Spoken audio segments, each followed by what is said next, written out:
But I can't say that to a lot of people. So Laura Hollis, you're short. Give me that one pleasure.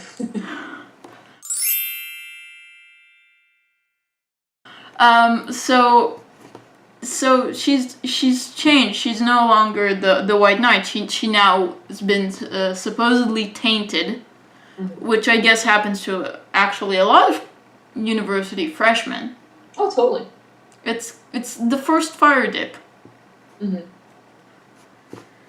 So now we have to see, because also, despite what Carmilla wants to think, she's been affected by Laura. So maybe now her black armor is starting to bleach a little. Totally. I mean, as much as I disagree with Laura's opinion that everything's black and white and you've got to, like, you know, you should always try and save the world and you've got to pour your whole art into caring about everything. That's just, you can't do that all the time. That's exhausting. Sometimes in life you need to be a little bit selfish. Carmilla, unfortunately, is at sort of the other end of this, where I wouldn't argue that Carmilla's selfish, but she only cares about Laura. And, you know, by extension, occasionally Laura's friends, but her priority in everything is Laura. And as much as it's not manageable for Laura to stay the way she's been, it's also, it's not manageable, but it's not good for Carmilla to go through life only ever caring about this one person. And I think, but on that, you know, as we've seen from that sort of that quote, that speech that Carmilla's given Laura in the season 3 trailer, where she's saying, you know, you're struggling and blah blah blah, and she says, but it's beautiful the way you try. I think that's like that's a pretty big step for Carmilla, because Carmilla's always been very sort of derisive of the fact that Laura tries so hard and that Laura, you know, really wants to do all this good stuff. So the fact that she's actually saying this is something I really love about you, I think that's a massive turnaround for Carmilla, to acknowledge this is actually a good personality trait. Well, I think a lot of times Carmilla, as we know from her history, has been through quite literal hell. And we know that Laura, we don't know what happened to Laura's mother. So we don't even know what she's been through in life, but as far as we know, you know, it's like the young, naive, provincial girl that's never been through anything massive, as far as we know. And even to me, even the aspect of a death of a really close person, if her mother is dead, and we don't know that, it's that if it's from a natural cause, then it still would not change that much her view of the black and white world. Yeah, absolutely. So it's not only the concept of yin and yang, because they are in their attitudes complete opposites, but it's also sort of like the yanking a rope. Like, will she pull Carmilla more into the light, and Carmilla will pull more into the darkness? I mean, I think the sort of the idea of like yanking a rope kind of implies that one of them's going to be pulled one way and it's going to be a sort of one-sided thing, and I don't think it is. I think, well, no, maybe I think they're very much going to sort of, I think maybe a better sort of come in the way. If we're thinking about a light and a dark, they're both kind of going to move towards each other's sides. Yeah, so I think that's the point. That's what they did in the beginning. Laura was like, come to the light, which sounds very ominous when you say it to a vampire. It's like, come into the light. Come, my child. And then you have Carmilla is like, look, you can't always be in the light. That makes no sense. So it's like, come more into the darkness. At some point, you just like see them walking towards one another. It's like, why don't you just meet in the middle somewhere? Yeah. Plus, you know, don't waste a good rope. Also that, you could need that. Yeah, you can use the rope. You might have a crater to climb into. Sure. So now I have to say, I really want to talk about Laugh, because to me it's kind of like we don't know a lot about LaFontaine. Mm-hmm. Besides a few, I mean, they're kind of big details, but we don't know much about them. We just know that they're slightly insane, with an affinity to large needles. And they're a bio major and very perceptive. Yep. Disturbingly so. And it's like, that's a pretty major breakthrough. But I think it was kind of interesting as well that so obviously, in my opinion, one of the fantastic things about Carmilla is it's never been a coming out story for, you know, Laura or Carmilla or anyone. It's never been about sort of, oh, look at me, I'm gay, having the like big coming out story, because stories are full of that. We don't need another one of those. Yeah. But so the one kind of coming out story for what it was Laughs.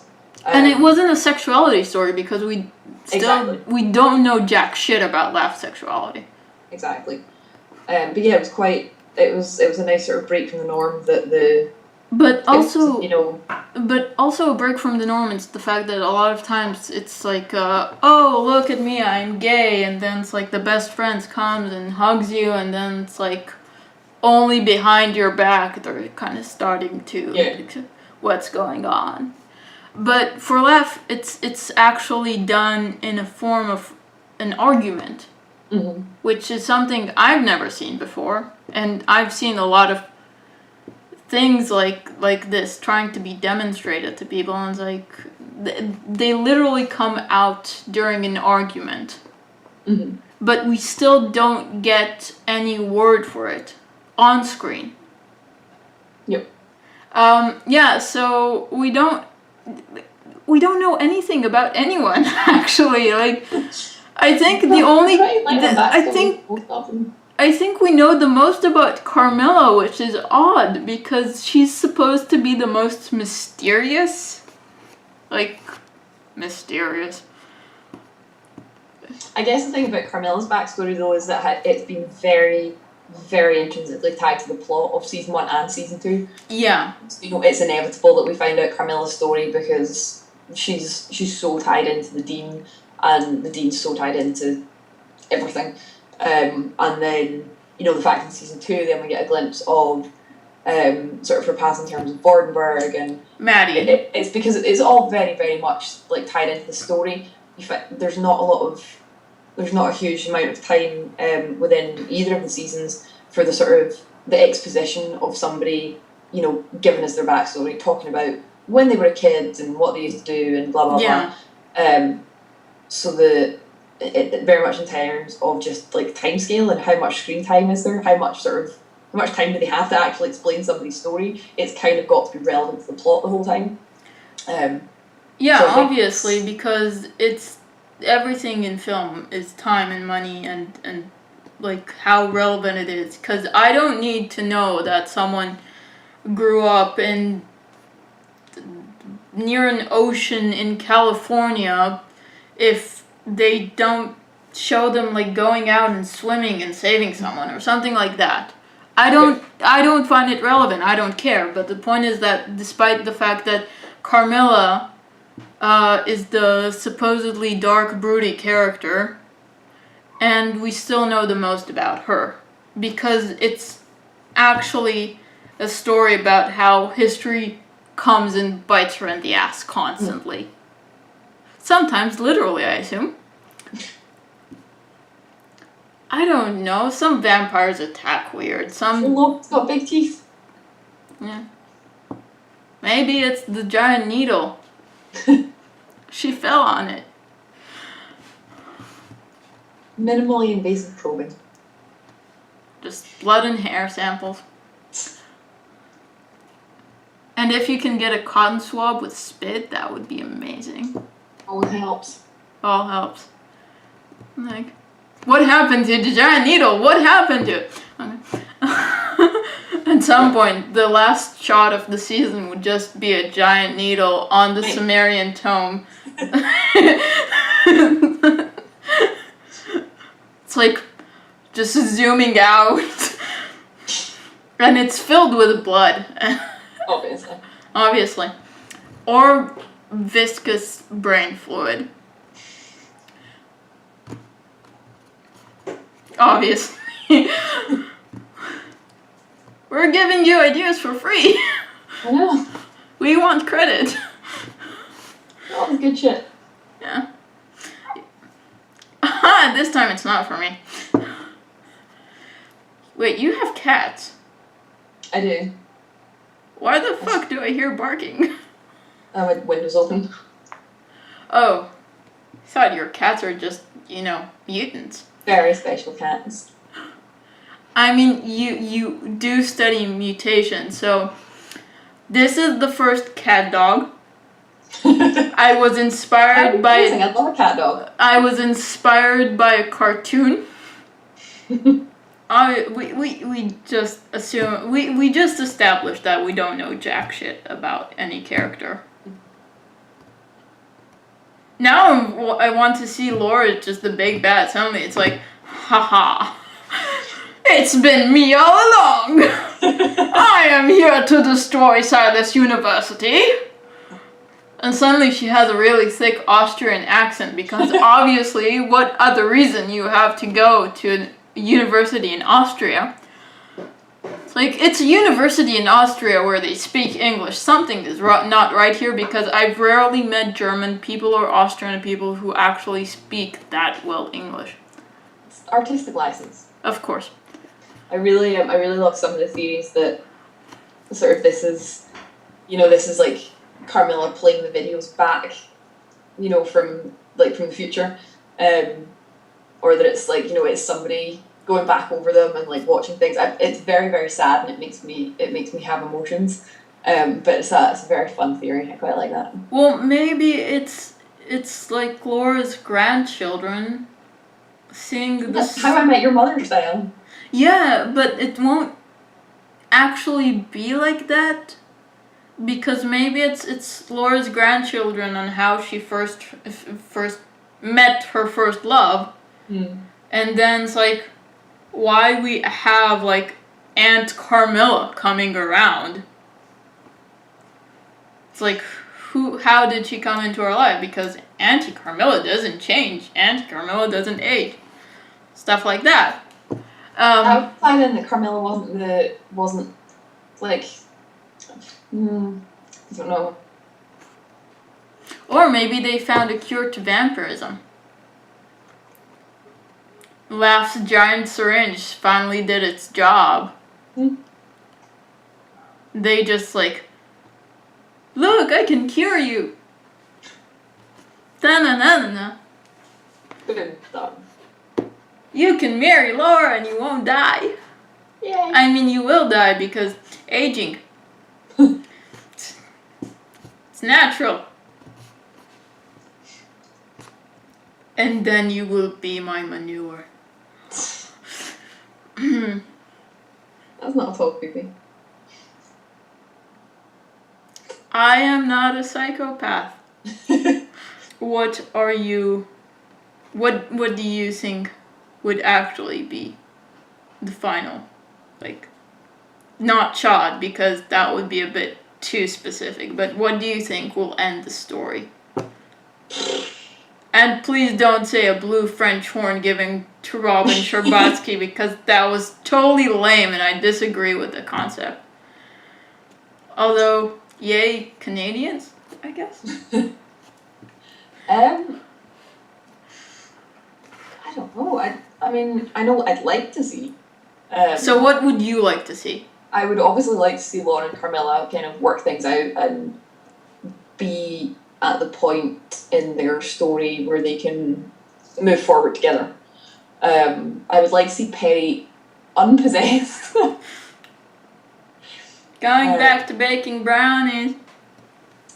I know, but then I'm like, Perry's going to have a lot of emotional trauma there. Yeah, Perry's gonna go through hell right now. It's like PTSD.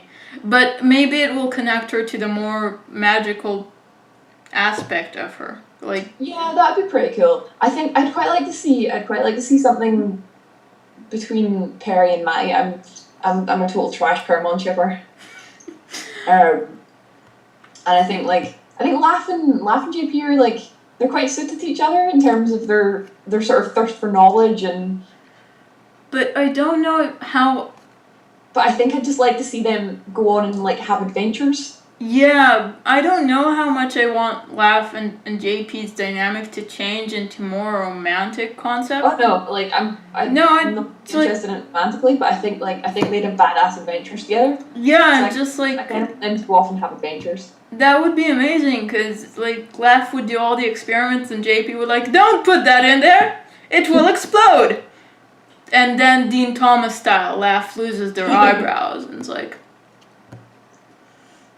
As for Danny, fuck knows. Well, she's a vamp now, and we don't know what will happen with that. So. Yeah, that's gonna be interesting. Plus, they broke the Ginger trio. They did. That's just like. Very much so. They shattered it. I mean, Kate. I would just like to see everybody. You know, it's one season. It's 36 episodes. There's not going to be time for this like perfect rounding off of everything. But I would like to see everybody at a point where you just kind of, you know, you get that feeling that they're ready to like move forward and embark on like the next stage of whatever their journey happens to be. Yeah, their next great adventure, and not like go at each other's throats. Even if that adventure, you know, is just finishing college. Yeah. Maybe Carmilla would get her 18th degree in philosophy. Maybe. She should just teach. She should. Like, really? The funny part is, like, we don't know how many degrees she's done in philosophy, but I'm just imagining they're all bachelor degrees, so she can't do jack shit with them. Fair, yeah. Because it's like, you need a master's degree to teach in college. It's like, I did not think this through. Or should there a PhD? Yeah. She'd be Dr. Karski. We don't know if she isn't, though. Well, true. She could well be. She could have, like, 2 doctorates or 18. Somebody jump on Tumblr and ask Carmilla if she's got any doctorates. You do it. You won't eat your head off. Hi, this is Dr. Richmond. Can I do mutation experiments on you? I'll stick to not experimenting on the vampire. That would be a great pickup line, though. Would it though? I don't know. I can just. Because the point is, your native language is English, and mine isn't, technically. So I can always just say that I misspoke. I can just change my accent a little bit. It would no longer be American, and I'm just like, I am really sorry. I don't know what I just said. I am Hebrew. Hebrew? Israel, you know Israel, right? Yeah, I can totally do that. It's like, get away with anything.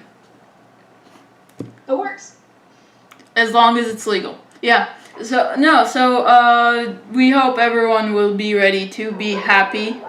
Yeah. And get some closure, and Perry should totally go see a therapist. Perry should probably go see a therapist, yeah. Yeah, or her rabbi, I don't know. She should definitely talk to someone. Yeah. Girl's been through some shit. Yep. It's like a therapeutic baking program. How to bake your feelings away. So that would be. It's like everyone will achieve closure, and Perry and maybe Maddie will actually help Perry through her. Love that. I would love that. Trauma, because I assume from Maddie's age that she's been through a lot of shit herself, because they've been with the same mother, Carmilla and Maddie, so she probably know how to deal with the residue of Perry's emotional state. It kind of sounded like I just killed Perry emotionally with the residue of Perry's emotional state, with the residue of whatever evil is lurking inside Perry after whatever happens to the Dean. Well, yeah, I mean, you have to assume that nobody knows the Dean better than Matthew, so... I mean, yeah, she's, as far as we know, she's her oldest child. Mm-hmm. Yeah, I think that'd be pretty interesting. I do want to say that I would love if Laugh and Carmilla's relationship would be explored more. That'd be pretty cool as well. I think the fact that they're both quite dry. I think they work together well, because as far as like, Carmilla reacts, besides to Laura, the best to Laugh. Mm-hmm. And it would be interesting because despite whatever boundary issues Laugh has, they obviously do know what not to do to Carmilla. Yeah. So it would be interesting to see how they work things out, especially since all of them are stuck in the library, so they have to interact now. Yeah. Yeah, definitely. I think there's a lot of scope to explore kind of everybody's relationships more. Yeah, there's an opening. There's definitely an opening, and even not only on the show itself, because we don't know what will happen on the show. Tell us. We don't know what will happen on the show, but they can use all the many platforms they have. Totally. So it would be interesting to explore it. By the way, idea: use Instagram for the characters. It would be amazing. You can tell they're a bit preoccupied with the whole apocalypse thing, I guess. For Instagram, I'm just imagining Laura just using, I don't know, I guess Carmilla's phone, because we don't know what happened to the flip phone. If it was a Nokia, it would survive the freaking apocalypse. It would. You would dig out 100 years later, just out of the rubble, and it's like, oh, still half full. What is this? So it would just be interesting to see, like, Laura walking around with the camera like this, and it's like, la-di-da-di-da, and then it's like, Cupcake, do you have to keep singing this insufferable song?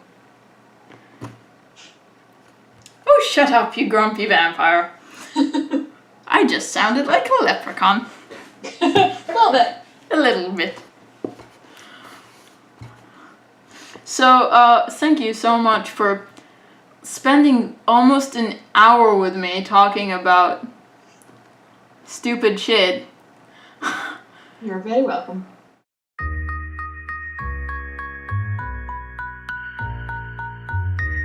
Carmilla, I'm your roommate, sweetheart. See? Blood in the milk container. In my creepy roommate's milk container. Danny Lawrence. I mean, I know it sounds crazy, but she's nocturnal, she's so strong, she's at least 80 years old, and she drinks blood. Well, yeah, but we know she's a vampire. I mean, we've known that since the blood in the milk container, right? Vampire, vampire, vampire, yeah? I demand this. Stop happening. Just be normal. Just be normal. I don't want to be Susan anymore. Well, that's too bad, because she was my friend. I don't even know who you are anymore. It had a resolved scandal. How was Walton scandal?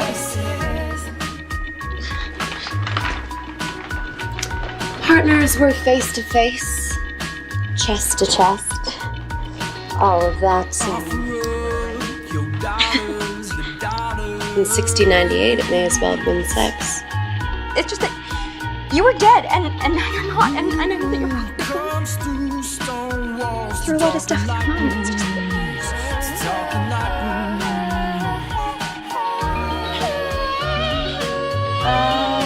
who exactly are you? Didn't you get the press release? I'm Matt Scabellon, chair of the Silas Board of Governors. And you're the meddling teenager who murdered my mother. No, Nobody else sees that, right?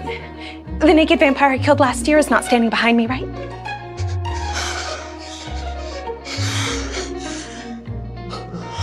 No way for you to fight this. No spell for you to write this. No way for you to hide from the dreaming of the light.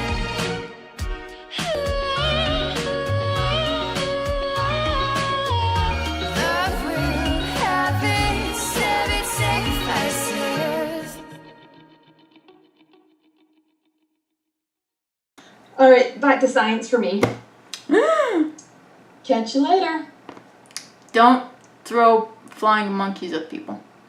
I'll try.